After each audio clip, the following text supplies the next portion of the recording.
The Lamborghini Centenario is the automaker's tribute to the 100th birthday of company founder Ferruccio Lamborghini. Only 20 coupes and 20 roadster versions of the car will be built, and it starts at 1.75 million euros. All that money will buy those lucky 40 people a few tech advancements and a look that is distinctly Lamborghini, where everything has been designed to maximize aerodynamics and downforce and keep heat in check. The Centenario is powered by naturally aspirated V12 with 770 horsepower.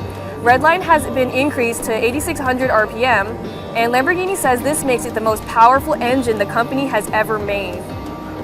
Built with mostly carbon fiber, the car's dry weight is just over 3,300 pounds. 0 to 62 miles an hour can be achieved in 2.8 seconds, and the car's top speed is 217 miles an hour. The new rear-wheel steering system will help make the Centenario more agile at lower speeds and give it more stability at higher speeds. There's also an extending rear wing that provides more downforce.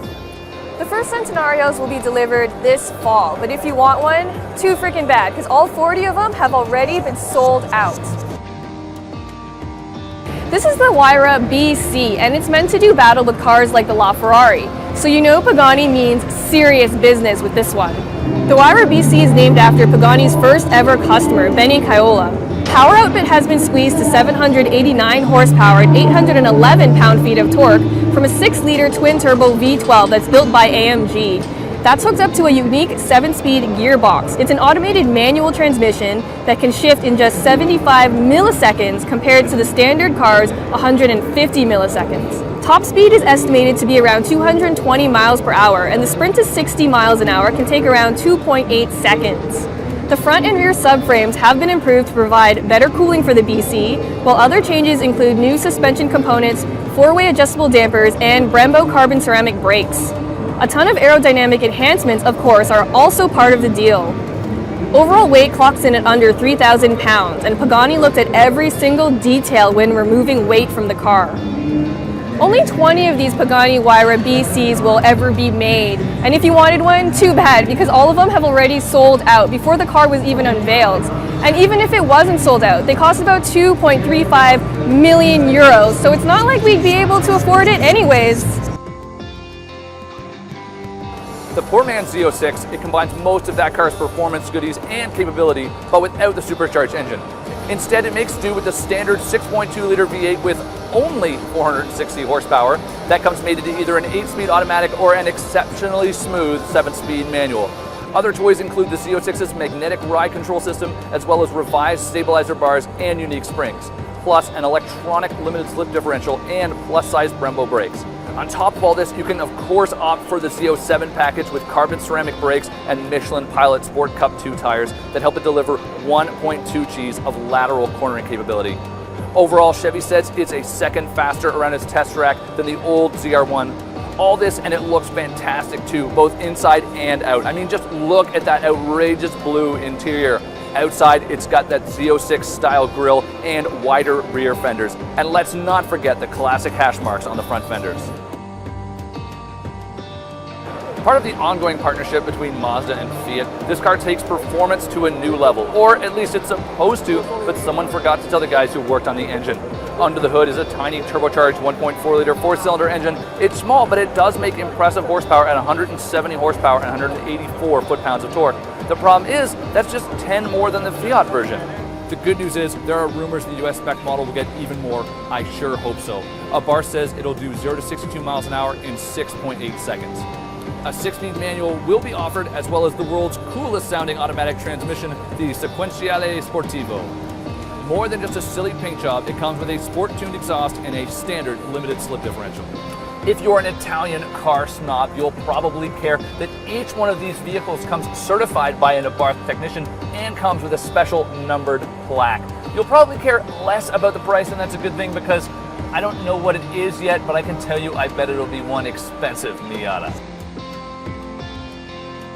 The coupe's new look is highlighted by a long clamshell hood, new LED headlights, and a new take on that signature Aston Martin grille and taillights.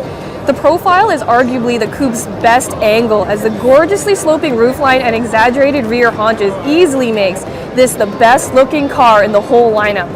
The The DB11 is built on a new aluminum architecture that is lighter and stronger. The Grand Tour is powered by a 5.2-liter twin-turbo V12 with stop-start, and the British automaker claims that this is the most efficient DB in its history. Hooked up to an 8-speed automatic transmission, it has 600 horsepower and 516 pound-feet of torque, making the DB11 the most powerful DB ever. It also has a top speed of 200 miles per hour and can sprint to 62 miles an hour in 3.9 seconds. Aston Martin also has plans for a V8-powered DB11 and will likely source that engine from AMG. 3 drive modes will be available: GT, Sport, and Sport Plus, which will change how responsive the car is. Performance is bolstered by torque vectoring by braking and adjustable damping. Inside, the DB11 gets a 12-inch display and some other technology developed with Daimler, like an 8-inch TFT instrument cluster. The setup will be controlled by a dial and an optional touchpad that understands smartphone gestures. A new self-parking feature and a 360-degree camera is also available. The car arrives in the last quarter of 2016. So this DB11 is the most powerful and the most efficient DB that's ever existed, and I'm going to argue that it's also the most sexy. The GTC and the Lusso parts of the name come from historic Ferrari models, while the 4 signifies how it has 4 seats. So the name and increased practicality aren't that sexy, but everything else about the car is still pretty hardcore. Powered by an incredibly rare, naturally aspirated 6.3-liter V12 that revs all the way to 8,000 RPM, the GTC4 Lusso puts out 680 horsepower and 514 pound-feet of torque. 80% of that torque is accessible at a low 1750 RPM. This makes it more powerful than the FF it replaces, but Ferrari also says that it's 30% more efficient. The hatch does the sprint to 62 miles an hour in 3.4 seconds, and top speed is rated at 208 miles an hour. Besides the FF it replaces and the LaFerrari, this is the 3rd Ferrari to use all-wheel drive. The Grand Tourer also uses rear-wheel steering, which makes it more agile at lower speeds while increasing stability and responsiveness at higher speeds. The production version of the Regera concept unveiled last year. It's the latest offering from the Swedish boutique exotic car maker, pairing an 1100 horsepower 5-liter twin-turbo V8 with 3 electric motors. That'll send this Swedish rocket to 100 kilometers an hour or 62 miles per hour in just 2.8 seconds, 124 miles an hour in 6.6 seconds, and 186 miles an hour in 10.9 seconds. And it'll take roughly 20 seconds to reach its top speed of 255 miles an hour. And did I mention it looks just outrageous? Because it does, especially with that active rear spoiler and the brand's trademark doors. Weighing in at 3,505 pounds, it's roughly 900 pounds lighter than a Bugatti. If all of this impresses you and you've got $2 million to spare, the lineup starts right here to be one of the lucky 80 people who might own this fantastic piece of machinery. Its predecessor, the Chiron uses an 8-liter quad-turbocharged W16 engine, though power has been boosted to an incredible 1,500 horsepower and 1,180 pound-feet of torque. That makes this car the most powerful production car ever, with an output about 300 horsepower over the Veyron. Are you ready for some crazy numbers? This new French supercar can jump from a standstill to 60 miles an hour in under 2.5 seconds, and it can make the run to 186 miles per hour in just 13.6 seconds. This engine uses 32 fuel injectors, and of course it has extra measures for mass reduction. Thanks to these enhancements, it can inhale more than 60,000 liters of air per minute when running at full speed. That extra power compared to the Veyron comes courtesy of 4 larger turbochargers and a new 2-stage turbocharging setup. Off the line, only 2 of the turbos engage, while the second 2 activate at 3,800 RPM. Bugatti says this will eliminate turbo lag and deliver a perfectly linear power curve from 2,000 RPM up.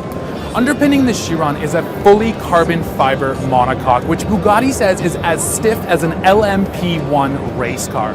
In fact, this is the only car in the world where the airbag actually punches through a carbon fiber housing. Top speed for the Chiron is going to be limited at 260 miles per hour, but that's only for road travel. So expect an even faster version to eventually become available, though it may not even be street legal. Bugatti has also said that it wants to go for a new world speed record with this car, which has a speedometer that goes up to 310 miles per hour. It might not quite make it to that mark, but expect it to be very fast. As can be expected from a car this expensive, the interior looks absolutely gorgeous and the leather looks so rich.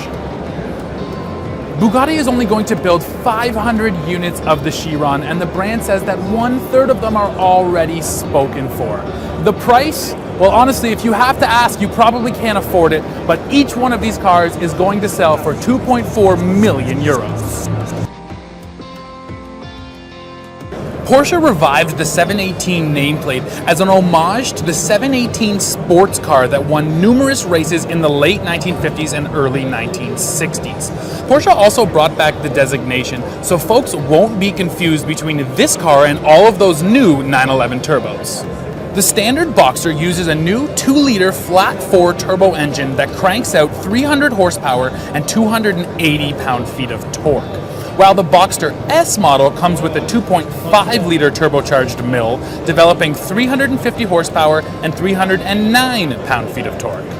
According to the brand, this new engine should help to enhance fuel economy by up to 14%.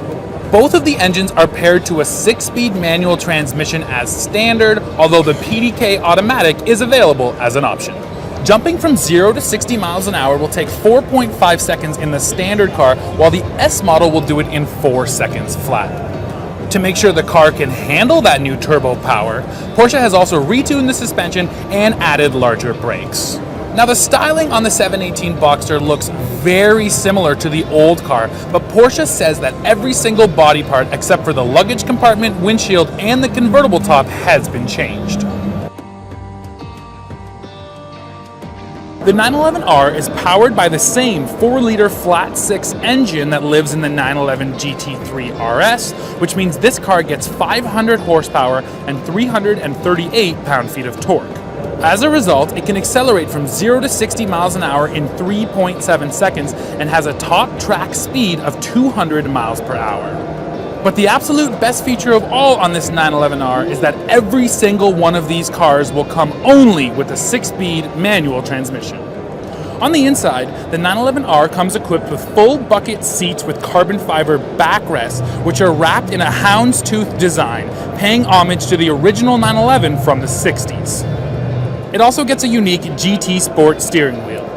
Like the GT3 RS, this car also features standard rear axle steering, which Porsche says has been tuned to offer direct turn-in response and precise handling. To make sure it can stop, the R is fit with 16.1-inch front brake rotors and 15.4-inch rear brake rotors inside of 20-inch wheels.